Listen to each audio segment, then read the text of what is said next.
अस्सलाम वालेकुम। Overseas voice TV से मैं हूं शाहरुख सुहेल। नाज़रीन इकराम, अटॉर्नी जनरल ने सुप्रीम कोर्ट में खड़े होकर ये कहा था कि 9 मई के हवाले से जिन मुलजमान को पकड़ रखा है उन्हें सज़ाएं सुनाने के लिए मिलिट्री कोर्ट्स को इजाज़त दे दी जाए ताकि इन लोगों को 3-3 साल की सज़ा सुना दी जाए और इस तरह से इन लोगों की जान बख्शी हो जाएगी और ये लोग अपनी छोटी मोटी सज़ाएं काट के वापस अपने घरों में चले जाएंगे। लेकिन जैसे ही सुप्रीम कोर्ट ने ये इजाज़त दी, आपने देखा कि फिर इन लोगों को 10 साल तक की सज़ाएं सुना दी गई, जो कि मेरे नज़दीक बहुत बड़ी ज़्यादती है। सुप्रीम कोर्ट को या तो धोखा दिया गया है या फिर सुप्रीम कोर्ट की मिली भगत के साथ ये सब कुछ किया गया है। सुप्रीम कोर्ट से मुझे तो सच पूछें तो कोई किसी तरह की ऐसी कोई मुझे उम्मीदें वाबस्ता नहीं है, इसलिए कि 2-3 जजेस को छोड़ दीजिए, चले हम मार्जिन दे देते हैं।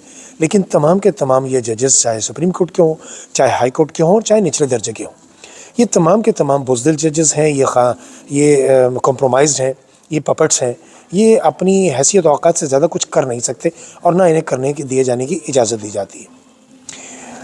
देखिए, मैं बार बार इस बात का इज़हार करता हूँ कि मुल्कों की तरक्की में और मुल्कों की इस्तेहकाम में जो अहम नुक्ता है, जो अहम चीज़ है, वो वहाँ की कोर्ट्स हैं, वहाँ के जजेस हैं, जिनका बाज़मीर, ईमानदार और ख़ानदानी होना बहुत ज़रूरी है।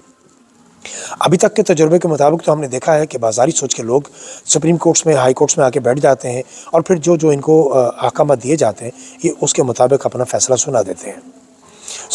बहुत दुख की बात है कि एक ऐसे हादसे के लिए जिसका लिए तहरीक इंसाफ बिल्कुल भी उसको मुर्द इल्ज़ाम नहीं ठहराया जा सकता। 9 मई का जो हादसा है वो बिल्कुल सानहा मॉडल टाउन की तरह बाकायदा बुना गया था और ये मुबैना तौर पर नासूर लीग ने राना सनाउल्लाह की क़यादत में ये सारा बुना था। उसमें गुल्लू भट्ट शामिल थे, नकाब पोश शामिल थे, जिन्होंने गाड़ियाँ तोड़ी, जिन्होंने गोलियाँ चलाई और उस दिन भी तहरीक इंसाफ के लोगों को पर गोलियाँ चली थी और 25 के करीब अफराद उस दिन भी शहीद हुए थे, जिनका कोई तज़किरा करना भी गवारा नहीं करता। मैं एक चैनल पे देख रहा था, एक नासूर लीग के एक सेनेटर आगा शाहजेब, वो एक प्रोग्राम में बैठे हुए थे और वो बड़ा इतरा रहे थे इस बात पे कि कहने लगे कि ये सर पे कफन बांध के आए थे तो फिर खड़े होते ना वहाँ पर तो मुकाबला करते उस जगह पर, फिर क्यों भागे, दुम दुमाकर क्यों भागे। ये हैं वो मस्खरे नासूर लीग में, पता नहीं ये कहाँ से ये लोग निकाल के ले आते हैं। ये मैंने तो इससे पहले इस शख्स को कभी सुना नहीं था और ये आगा शाहजेब जो भी ये बंदा है, सेनेटर है, और इस तरह की गुफ्तगू जब ये लोग करते हैं बैठ के, इनको ये अंदाज़ा नहीं होता कि ये लोग बोल क्या रहे हैं और इनके अल्फाज की कल को आने वाले वक्त में इनको क्या कीमत चुकानी पड़ेगी। वो यशफीन जमाल हैं होस्ट, उन्होंने कहा कि आपका क्या मतलब है कि फिर ये लोग गोलियों के सामने खड़े रहते, आप ये कहना चाहते हैं, यानी आप ये बावर करा रहे हैं इस बात को, आप ये मान रहे हैं कि गोलियां चलाई गई उस दिन। कहने लगे मैंने अभी तक की गुफ्तगू में अभी तक गोली का लफ्ज़ इस्तेमाल नहीं किया। या खड़े हो ना अब तुम, वो तो गोलियों के सामने खड़े हुए और उन्होंने गोलियां खाई, तुम तो लफ्ज़ों की गोलियों के सामने नहीं खड़े हो रहे। सेनेटर आगा शाहजेब, अपने नाम देखो और अपने करतूत देखो, शर्म नहीं आती तुम लोगों को।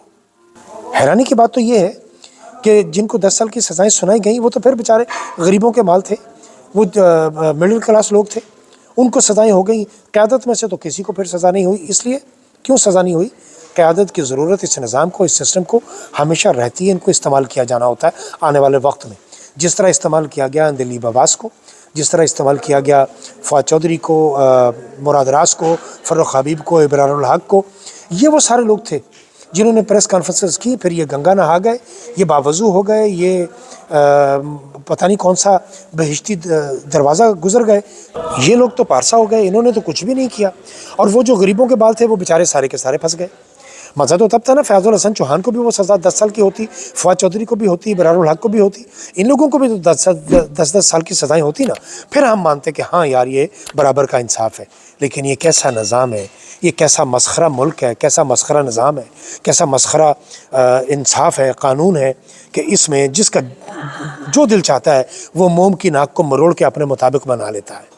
रऊफ़ क्लासरा इतने सीजन्ड सहाफ़ी हो के, खैर उन्होंने तो उसी तनख्वाह पे काम करने का फ़ैसला कर लिया है, वो भी निज़ाम के आगे लेट चुके हुए हैं। बनते तो बड़े पारसा सहाफ़ी थे वो भी किसी दौर में, हम तो बड़े, मैंने कहा पहले भी एक दफ़ा कि मैं तो बड़ा एडमायर करता था, लेकिन जब मैंने देखा कि ये भी ठुस हो गए तो हम अब क्या कह सकते हैं उनके हवाले से। उनके थंबनेल देखें रऊफ़ क्लासरा के तो लगता है कि इमरान खान को सज़ाए मौत समझे कि हुई अभी, अब सुबह उठेंगे तो इमरान खान को सज़ाए मौत हो चुकी हो। बल्कि बाज़-औक़ात तो ये गुमान गुज़रता है कि जैसे इमरान खान को फांसी रऊफ़ क्लासरा के मुताबिक तो हो चुकी है, یہ جاوید چودھری ہو گیا، روف کلاسرا ہو گیا، وہ سیاسی ہجڑا منیف فاروق ہو گیا، شاہد کامران ہو گیا، ان لوگوں کی گفتگو سنیں تو لگتا ہے کہ عمران خان کو کب کی پھانسی ہو چکی. آپ یقین کیجئے یہی گمان گزرتا ہے. روف کلاسرا کے تھمبنیل اگر آپ دیکھیں کہ جی 25 افراد کو جو سزائیں سنائی گئی ہیں مزید کو سنائی جائیں گی، وہ بڑی ہولناک ہیں، بڑا خوفناک منظر آگے بننے والا ہے. اور یہ عمران خان کی فیض حمید کو سزائے موت ہو جائے گی، ان کو پھانسی ہو جائے گی، نہیں تو عمر قید تو کہیں نہیں گئی. اور یہ اس کے اثرات جو ہیں وہ عمران خان کی سزا پر بہت زیادہ ہوں گے. یار مجھے سمجھ نہیں آتی یہ لوگ کیا بیچنے آتے ہیں، کیا سودا بیچتے ہیں. یہ لوگ بھی ابھی تک یہی سمجھتے ہیں کہ نظام کی طرح کہ لوگ 80-90 کی دہائی میں جی رہے ہیں. یہ آج کی نسل اتنی آگے نکل چکی ہے، ایک خبر چھوٹی سی آتی ہے اور آپ یہ دیکھیے کسی نے صحیح نام رکھا تھا. میں مانتا ہوں اس بات کو کہ یہ تحریک انصاف کے جو سوشل میڈیا کے زومبیز ہیں نا، یہ پڑھ جاتے ہیں پھر اس نظام کو، اس خبر کو. آپ کبھی وہ ٹویٹس دیکھ لیجئے جس میں جھوٹ بولا جاتا ہے، کبھی اس کے نیچے جا کے پھر کامنٹ پڑھ لیجئے. آپ کو اندازہ ہو جائے گا کہ سوشل میڈیا، عمران خان ایسے ہی نہیں اتراتے، عمران خان ایسے ہی نہیں اس بات پر گھمنڈ کرتے کہ ان کا سوشل میڈیا جو ہے وہ صحیح واریر ہے، ان کے کی بورڈ واریر. یہ لوگ بوجھ اٹھا لیتے ہیں. سوشل میڈیا کے لوگ جانتے ہیں کہ ہمیں کیسے ٹیکل کرنا ہے. پاکستان میں بیٹھ کے یہ کہنا بہت آسان ہے کہ عمران خان کا جو ٹویٹ ہے، ایکس ہے جو، وہ پاکستان سے اس کو ہینڈل ہونا چاہیے. آپ دیکھیں نا فواد چودھری، شیر افضل مروت، کیا سودا بیچنے آتے ہیں یہ لوگ. یہ سمجھتے ہیں کہ ہم اتنے سارے لوگوں کو ایک ساتھ بیوقوف بنا لیں گے. بڑا مشکل ہو گیا اب یہ سب ان کے لیے. جو لوگ امریکہ سے یہ توقع لگا کے بیٹھے ہوئے ہیں کہ ٹرمپ کی حکومت آئے گی اور عمران خان باہر آ جائیں گے، میں بار بار آپ سے اس بات کا اظہار کرتا ہوں. شہباز شریف کا مصر جانا، وہاں نیتن یاہو کا موجود ہونا، خفیہ ملاقاتیں ہونا مبینہ طور پر، یہ ساری کڑیاں اگر آپ ملائیں، عمران خان کا باہر آنا اتنا آسان نہیں ہے. میں بار بار اس بات کا اظہار کرتا ہوں. جو لوگ یہ سمجھتے ہیں، دیکھیے بھٹو کی دفعہ بھی بہت سے ممالک نے مداخلت کرنے کی کوشش کی تھی. بھٹو کے معاملے میں بھی بہت سے لوگوں نے درخواست کی تھی کہ آپ اس کو سزائے موت نہ دیں، لیکن نظام نے اس کو پھانسی دینا اس لیے مناسب سمجھا تھا کہ یہ کل کو ہمارے سامنے کھڑا ہو جائے گا. بالکل وہی کیفیت اس وقت عمران خان کی ہے. عمران خان کو چھوڑ دیے جانے کا مطلب یہ ہے کہ یہ جو نظام میں بیٹھا ہوا مافیا ہے، یہ جو جتنے بھی یہ پیپلز پارٹی، ناصور لیگ اور یہ فضل الرحمان اور یہ جو ولی خاندان اور یہ سب، یہ سمجھتے ہیں کہ عمران خان آنے والے وقت میں ان کے گریبانوں پر ہاتھ ڈال دے گا، جو کہ وہ ڈالے گا یقیناً. وہ اس دفعہ تو وہ کہہ رہا ہے کہ میں ذاتی جو مجھے آپ نے تکلیفیں دی ہیں میں معاف کر دوں گا، لیکن میرے کارکنوں کو، میرے ملک کو جو تکلیف پہنچائی ہے، جو نقصان پہنچایا ہے، اس کی معافی نہیں دوں گا. اس لیے یہ نظام عمران خان کو اتنی آسانی سے نہیں چھوڑے گا. ہاں رچرڈ گرنیل کے مطابق اس نے جو ان سب کو پیروں کے نیچے لیا ہے وہ ایک الگ بات ہے، اس نے پرسنل لیا ہے اس بات کو. اس میں وہ سجاد برقی نے بھی اس بات کی تصدیق کی ہے کہ رچرڈ گرنیل نے یہ اپنی ساری ان چیزوں کو پرسنل لے لیا ہے، کیونکہ انہوں نے اس پر پرسنل اٹیک کیا ہے، اس کو گے ثابت کرنے کی کوشش کی، اس کو ہم جنس پرست کہہ کر اس کو تانا زنی کی اس کے ساتھ. اب وہ ساری چیزیں لے کر کے وہ ان کو اس بات کے لیے پنش تو ضرور کرے گا، وہ ان کو معاف نہیں کرے گا کسی صورت بھی. ایل مورگن کی ایک ٹویٹ دیکھ لیجئے جس کے مطابق ہمارے بہت پیارے بھائی ہیں امیر عباس، انہوں نے بھی اس بات کی تصدیق پہلے سے کر دی ہے کہ ایل مورگن کی ٹویٹ کے مطابق پاکستان کی حکومت میں سے، گورنمنٹ میں سے کسی کو ٹرمپ کی انوگریشن پر انوائٹ نہیں کیا جا رہا. اور دوسری بات یہ کہ no phone calls for congratulation from the government of Pakistan will be accepted, not at all. ٹھیک ہے، یعنی ان کا فون بھی نہیں لیا جائے گا. بلانا تو دور کی بات تھی. یعنی اس کا مطلب یہ ہے کہ ذاتی سطح پر کچھ ایسی رنجشیں وہاں بھی بن گئی ہیں جس کے لیے کچھ لوگوں کو پنش کیا جائے گا. اور یہی وجہ ہے کہ نظام والوں کو بہت عجلت ہے، وہ لوگ بہت عجلت میں ہیں کہ کسی طریقے سے یہ سزائیں سنا دی جائیں اور عمران خان کو بھی وقت سے پہلے سزا سنا دی جائے. آنے والے وقت میں ایسا نہ ہو کہ عمران خان کو چھوڑنا پڑ جائے. عمران خان کو چھوڑنا پڑ جائے گا، اس کے لیے امریکہ کا ہونا ضروری نہیں ہے. اب دو ہی باتیں ہیں، وہی بھٹو والی بات ہو گئی ہے کہ خبر ایک ہے اور مردے دو ہیں. اب دیکھتے ہیں کہ اس بار مردہ کون بنتا ہے، نظام یا کہ عمران خان.